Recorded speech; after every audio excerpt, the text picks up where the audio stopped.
बिस्मिल्लाहिर्रहमानिर्रहीम, अस्सलाम वालेकुम नाज़रीन। मैं इमरान खान हूँ। आज मैं खुद अदालत में गया था, बल्कि कल रात को भी हम वहाँ पे मौजूद थे। लगभग 2 सवा 2 बजे तक तो मैं वहाँ पे था। मुझे घर आते आते 3 साढ़े 3 बज गए थे। तो आज जब सुबह हम अदालत में गए तो डिप्टी स्पीकर को बुला लिया अदालत ने, और अदालत ने कहा लेकर आओ भाई, कहाँ लिखा हुआ है वो वाला फैसले में जिसकी बुनियाद पर आपने ये रूलिंग दे दी है। यानी डिप्टी स्पीकर ने ये रूलिंग दे दी कि सुप्रीम कोर्ट का एक फ़ैसला है, उस फैसले की रोशनी में मैं इस नतीजे पे पहुंचा हूं कि काफ लीग के वोट काउंट नहीं होंगे और काफ लीग के बंदे फारग हैं, और ये चौधरी शुजात हुसैन का लेटर है और वो पार्टी के हेड हैं, लिहाजा मैं ये सारा इनका वोट फारग कर रहा हूं और हमजा शहबाज वज़ीर आला पंजाब बरकरार रहेंगे और वही होंगे वज़ीर आला पंजाब। ये उन्होंने किया था। तो डिप्टी स्पीकर से बड़ा एक वाज़े क्वेश्चन किया सुप्रीम कोर्ट ऑफ पाकिस्तान के मुअज़्ज़िज़ बेंच ने। उन्होंने पूछा कि ये बताइए, आप ज़रा तशरीफ़ लें और ये बताएं कि हमारे फैसले में कहाँ लिखा है कि जिसकी बुनियाद के ऊपर आपने रूलिंग दे दी है, यानी जो आपने रूलिंग दी है वो आपने रेफरेंस हमारे फैसले का दे दिया है, तो बताइए वो रेफरेंस आपने कहाँ से दिया है, वो कौन सा पैराग्राफ है, आगे पढ़ के सुना दें। तो डिप्टी स्पीकर गायब। लोगों की बहुत बड़ी तादाद अदालत के अंदर भी, अदालत के बाहर भी और बाहर सड़कों के ऊपर भी मौजूद थी। पुलिस की सिक्योरिटी का भी बंदोबस्त किया हुआ था। तो लाहौर हाई कोर्ट की जो सुप्रीम कोर्ट रजिस्ट्री है उसके आसपास लोग सारा दिन आज इंसाफ की उम्मीद में मौजूद रहे। शाम को उनको एक दोबारा उम्मीद लगी है कि शायद इंसाफ उन्हें मंडे को मिल जाएगा। लेकिन ज़रा सूरत हाल पे आप गौर करें कि है क्या। हमजा शहबाज को अब अबूरी वज़ीर आला पंजाब बना दिया गया है। यानी वो वज़ीर आला पंजाब तो हैं लेकिन वज़ीर आला पंजाब नहीं है। ना वो अपनी काबीना बना सकते हैं, ना वो बड़े फैसले कर सकते हैं, ना वो अहम तैनातियाँ कर सकते हैं, ना अपने सियासी फ़ायदे के लिए अपने इख्तियारात को इस्तेमाल कर सकते हैं। तो हमजा शहबाज एक एडहॉक सलूशन है, एक अबूरी वज़ीर आला है, लेकिन वज़ीर आला पंजाब की जो असल पावर्स हैं उनको वो इस्तेमाल नहीं कर सकता, और उनकी वज़ारत आला भी अंडर क्वेश्चन है। और जो फ़ैसला हुआ है उसके बारे में अदालत ने कई मरतबा, एक मरतबा नहीं, कई मरतबा अदालत में मुअज़्ज़िज़ जज साहबान ने कहा कि बादियों नज़र में डिप्टी स्पीकर की जो रूलिंग है वो जो अदालत का फैसला है जिसके ऊपर रख के उसने वो रूलिंग दी है वो उससे मुतसादम है या उसके खिलाफ है। यानी 17 मई का जो अदालत का हुक्म है बादियों नज़र में डिप्टी स्पीकर की रूलिंग उसके खिलाफ है। और उन्होंने ये कहा कि 17 मई के फैसले को क्योंकि चैलेंज नहीं किया गया तो उस पर हम कोई नज़रसानी नहीं करेंगे। जिसने चैलेंज करना है जाए वहाँ पे जाकर उसको चैलेंज करे, हमारा वो फैसला वैसे ही मौजूद है। अब जो 17 मई का फैसला उसका पैराग्राफ नंबर 3 है उसको इस्तेमाल करते हैं डिप्टी स्पीकर। लेकिन आज जज साहबान ने वो पैराग्राफ पढ़ के भी सुनाया, वकला को कहा कि पढ़ो, और वो सब हैरान थे कि कहाँ से डिप्टी स्पीकर ने इसके अंदर से ये अखज़ कर लिया कि पार्लिमानी पार्टी की मीटिंग के अलावा जो पार्टी लीडर है ना या पार्टी का जो हेड है वही बंदा एक फैसला कर देगा और पूरी पार्टी उसकी पाबंद हो जाएगी। इस तरह तो मुअज़्ज़िज़ जज साहब ने यह भी कहा अदालत के अंदर, अदालत में ये रिमार्क्स आए कि इस तरह तो डायनेस्टिक पॉलिटिक्स जो है वो चलती रहेगी, मौरूसी सियासत, बाप के बाद बच्चा, उसकी बच्ची, उसका बच्चा, उसकी बच्ची, ऐसे ही चलता रहेगा। फैमिली के अंदर ही पॉलिटिक्स रहेगी, खानदानों की हुक्मरानी कभी खत्म नहीं होगी। यानी अगर ये इस तरीके से अगर आप चलाएंगे पॉलिटिकल पार्टीज को, तो पार्लिमानी पार्टी का मतलब यह है कि जो लोग मुंतखब होकर आते हैं पूरे पाकिस्तान से या सूबे से, वो एक जगह इकट्ठे होते हैं, वो फैसला करते हैं, उनका फैसला जो है अक्सरियती वो पार्लिमानी पार्टी का फैसला होता है। और उसको सारे जितने भी एमपीए या एमएनए होंगे, जो भी पार्लिमानी पार्टी और कौमी असम्बली के तो एमएनए होंगे, सूबाई असम्बली की है तो एमपीए होंगे, तो वो जितने भी मेंबर्स हैं वो सारे उस फैसले के पाबंद हो जाते हैं। तो अदालत ने यहां पे 63A(1)(b) के हवाले से भी क्लियर डायरेक्शन दी। आइन का आर्टिकल उन्होंने कहा जी हमने बाकायदा आइन के आर्टिकल का हवाला दिया हुआ अपने फैसले के पैराग्राफ नंबर 3 में। उस आइन के आर्टिकल 63A(1)(b) इसके बगैर फैसले मुकम्मल नहीं होता। तो उसको क्या पढ़ा आपने आइन के आर्टिकल को? तो इरफान कादिर साहब थे वकील, और मुझे तो ऐसा लग रहा था वो हुकूमत के वकील नहीं है, हमजा शहबाज वालों के वकील नहीं है। मुझे तो लग रहा था कि शायद वो अदालत की मावनत कर रहे हैं पाकिस्तान तहरीक इंसाफ की जानिब से। यानी उन्होंने जो भी किया या जो भी कहा आज के दिन में, ऐसा लगता है कि उसका सारे का सारा फ़ायदा पाकिस्तान तहरीक इंसाफ को या परवेज़ इलाही को हुआ है। जो कुछ भी इरफान कादिर साहब आज कहते रहे हैं, ये मुझे वहां पे लगा, मैं खुद सोच रहा था ये बात, मुझे और भी कुछ लोगों ने कहा कि इरफान कादिर साहब के दलाइल को हुआ क्या, वो तो कहीं कन्विंस कर ही नहीं पा रहे थे। और जजेस की बहुत तैयारी थी, क्योंकि ये जितना गंद डाला है, जितना गंद डाला है दोस्त मजारी ने, डिप्टी स्पीकर ने, वो सारा गंद अदालत के ऊपर रख के डाला है कि अदालती फैसले की वजह से मैंने ये किया है। तो अदालत को तो अल्टीमेटली अपने फैसले का तो पता होता है। तो उन्होंने कहा जी हमारे फैसले को बीच में ना लाएं, हमने अपने फैसले में ये बात कहीं नहीं लिखी जो आपने कर दी है। तो अब डिप्टी स्पीकर तो आए नहीं, उन्होंने सिक्योरिटी का बहाना लगा दिया। हमजा शहबाज भी नहीं आए, उन्होंने भी सिक्योरिटी का बहाना लगा दिया। अब गवर्नमेंट ऑफ पंजाब उनकी है, मुअज़्ज़िज़ जज साहबान पहुंच गए हैं, वो नहीं पहुंच पा रहे। जो खुद को सिक्योरिटी नहीं दे सकते वो लोगों को क्या सिक्योरिटी देंगे। बहरहाल फैसले का वो कौन सा पैराग्राफ है जिसको पढ़ के ये रूलिंग दी गई है डिप्टी स्पीकर की जानिब से, वो बताने में नाकाम रही हुकूमत और हुकूमती वकला। फवाद चौधरी साहब का ये कहना है कि इस सारी मिस एडवेंचर में जो ये किया गया है, मिस एडवेंचर है, ये भी रिवर्स हो जाएगा, पीर को हो जाएगा नहीं तो मंगल को हो जाएगा। पर तो काट दिए हैं वज़ीर आला के, गर्दन भी उतार देंगे। नहीं, मैं महावर्तन कह रहा हूं आपको। बहरहाल इस मिस एडवेंचर में एस्टेब्लिशमेंट बराबर की शरीक है, ये फवाद चौधरी साहब ने कहा है। मैं एस्टेब्लिशमेंट के बारे में एक और खबर आई है मार्केट में, अंसार अब्बासी साहब ने दिया। आजकल वो फौजियों की खबर बहुत देते हैं, फौज की, अस्करी इदारों की, एस्टेब्लिशमेंट की आजकल बहुत खबरें देते हैं अंसार अब्बासी साहब। बहरहाल मैं बताऊंगा उन्होंने क्या खबर दी है और उसका फिर खबर का क्या बना। लेकिन इसमें पाकिस्तान तहरीक इंसाफ बहुत गुस्से में है, क्योंकि हमजा शहबाज को ही अबूरे वज़ीर आला बना दिया गया है। ये उस्मान बुज़दार को भी बनाया जा सकता था या कोई और सोल्यूशन भी हो सकता था। तो इसके ऊपर शदीद तहफ़्फ़ुज़ात है कि हमजा शहबाज को क्यों अबूरी वज़ीर आला बनाया गया। एक चोर है, चोर को क्यों बनाने की ज़रूरत थी।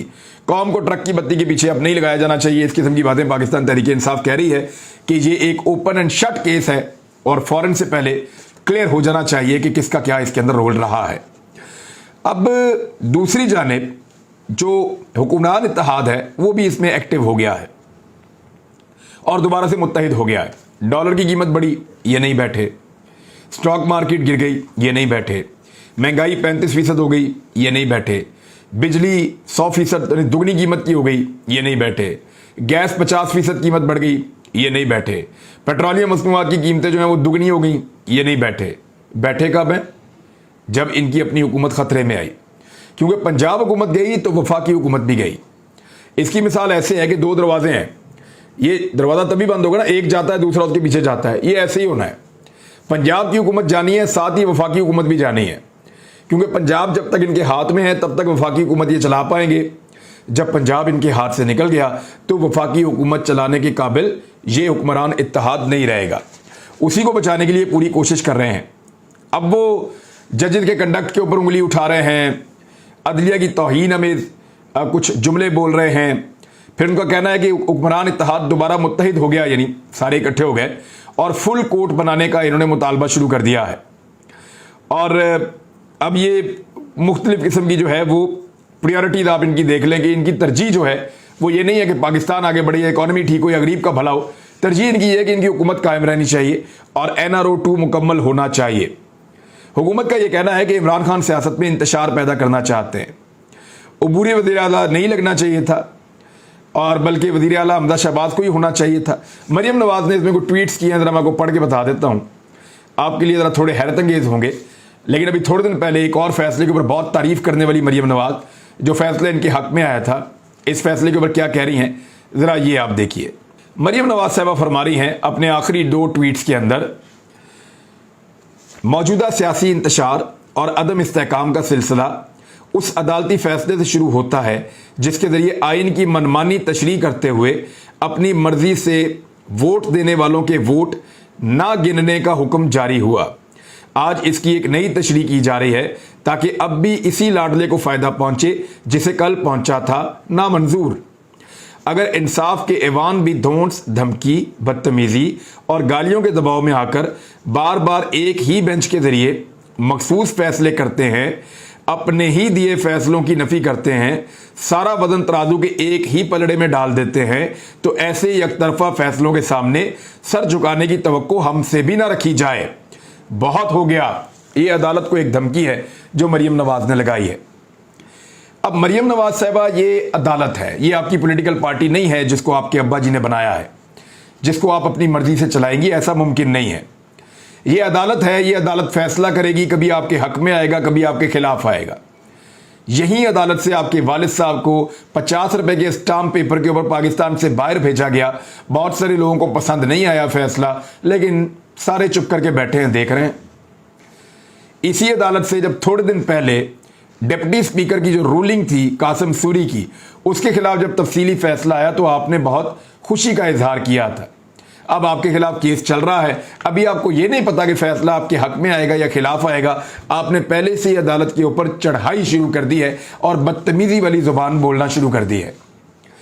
इसको जरा समझिए, ये कोई पॉलिटिकल पार्टी का इंटरनल मामला नहीं है, ये आईन का मामला है। आईन ये कहता है कि पार्लिमानी पार्टी का फैसला हर मेंबर के ऊपर बाउंडिंग होगी कि वो उसको पूरा करे। यही लिखा है जजेस ने अपने फैसले के अंदर।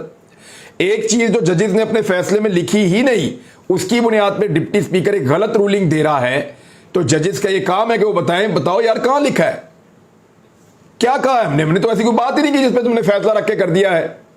हम तो ये कह रहे थे कि पार्लिमानी पार्टी जो फैसला करेगी, तमाम एमपीएस वहां पे वोट देंगे, और अगर कोई अपनी पार्लिमानी पार्टी की मुखालफत करेगा तो पार्टी का हेड उसके खिलाफ एक्शन ले लेगा। असल में तो ये है, और यही सुप्रीम कोर्ट भी कहती है। लेकिन इन्होंने इसका फैसला ये कर लिया कि पार्लिमानी पार्टी नहीं, पार्टी का हेड ही कहेगा तो वोट डालना और हेड ही कहेगा तो नहीं डालना। इमरान खान साहब के केस में एक लेटर ये निकाल कर लाए झूठा, जिसपे इन्होंने ये कहा कि ये लेटर की बुनियाद के ऊपर इमरान खान साहब के 25 बंदे डी-सीट हुए। नहीं, उस लेटर की बुनियाद के ऊपर नहीं हुए थे। इमरान खान साहब के बंदे डी-सीट हुए थे पार्लिमानी पार्टी की मीटिंग के मिनट से, और पार्लिमानी पार्टी ने बकायदा फैसला किया था, और उस फैसले का बकायदा एक लेटर मौजूद है और वो सबको दिया गया था। उसकी खिलाफ वर्जी करने वालों को डी-सीट किया गया है। ऐसा हो ही नहीं सकता कि उस फैसले की खिलाफ वर्जी, यानी सिर्फ इमरान खान के फैसले की खिलाफ वर्जी के ऊपर डी-सीट किया जाए, वरना वो पहले एक गुलालाई थी, वो भी हो जाती उस वक्त, वो तो नहीं हुई थी डी-सीट। तो अब इसमें जो है वो इमरान खान साहब भी बोले, उन्होंने कहा कि पाकिस्तानी मईशत को ये माफिया घुटनों पर ले आया है। न्यूट्रल्स को कहा था कि माफिया को आने दिया तो कोई नहीं संभाल पाएगा पाकिस्तान की मईशत को, और अब सूरत हाल वैसी ही हो गई।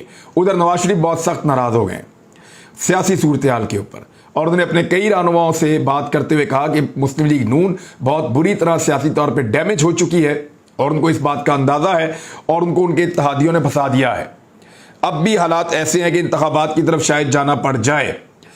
मौजूदा हालात में अंसार अब्बासी साहब ने खबर दी, फिर ये ARY पे चली 6 बजे की शाम की खबरों में, जियो के ऊपर चली, और उसमें यह बताया गया कि मौजूदा हालात में एस्टेब्लिशमेंट ने मुदाखलत का फैसला कर लिया है, यानी पॉलिटिकल जमातों को बिठाने की कोशिश की जाएगी, और केयर टेकर हुकूमत कब बन रही है और कब इलेक्शन होंगे इसके बारे में, यानी मईशत को कैसे ठीक करना है या उठाना है इसके ऊपर बात करवाई जाएगी। इलेक्शन कब और कैसे होंगे इसके ऊपर बातचीत की जाएगी। इस पे पाकिस्तान तहरीक इंसाफ ने जो रिस्पॉन्ड किया, उन्होंने कहा जी पहले सबसे इलेक्शन की तारीख बताएं, उसके बाद ये बताएं कि केयर टेकर गवर्नमेंट अब कब बना रहे हैं, फिर बात करेंगे, बैठेंगे और बात करेंगे जिन चीज़ों के ऊपर बात करनी है।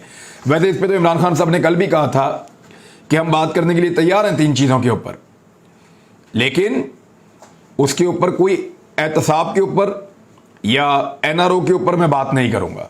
बात करनी है तो आए मईशत के ऊपर, इलेक्शन के ऊपर, और स्टैब्लिशमेंट के सियासत में किरदार के ऊपर अगर आपने बात करनी है तो आप आए, मैं उसके लिए राजी हूं, लेकिन इसके बदले में किसी को NRO नहीं मिलेगा।